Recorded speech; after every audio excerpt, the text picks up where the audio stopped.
நம்ம 2 பால் போட்டு பார்ப்போம், நம்ம 2 பால் அடிச்சு பார்ப்போம். வாங்க மாப்பிள்ளையா, விளையாட்டு ரொம்ப முக்கியம். இந்த பிள்ளைகளுக்கு ஃபுல்லாக வாழ்த்து சொல்லிக்கிறேன், விளையாண்ட எல்லா பிளேயர்ஸுக்கும் வாழ்த்து சொல்லிக்கிறேன். அது என்ன எட்வினாக்கும் கண்ணகிபுரம் கார்த்திகா முடி சொல்லியிருக்கேன்னு சொல்லலாம். தமிழ் உணர்வும் எனக்கு இருக்கும்ல, நானும் ஒரு தமிழன் தான், என்ன சொல்லுங்க. அதுக்காக தான் எனிவே எல்லா பிளேயர்ஸுக்கும் எல்லா பிள்ளைகளுக்கும் என் இந்திய மக்களுக்கு ஆசிய கேப்டனா நான் வாழ்த்துக்கள் தெரிவிச்சுக்கிறேன். ஏமா எட்வினா கார்த்திகா 2 பேரும் பெர்மிஷன் கொடுத்தீங்கன்னா உங்களை நான் பார்க்குறேன். ஒரு சின்ன ஆசை எனக்கு ஆசிய கேப்டனா.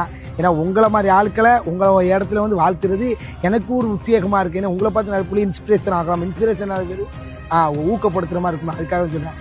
வாய்ப்பு தான் சொல்லுவீங்களா? நன்றி. இப்படிக்கு ஆசிய கேப்டன் நான். போக நெஞ்சு புண்ணா கிடந்தேன், ஒப்பாதம் போகும் பாத வழி மண்ணா கிடந்தேன், காலம் தாண்டி உயிர் ஊரட்டணிதே, ராச வந்தா உலகெல்லாம்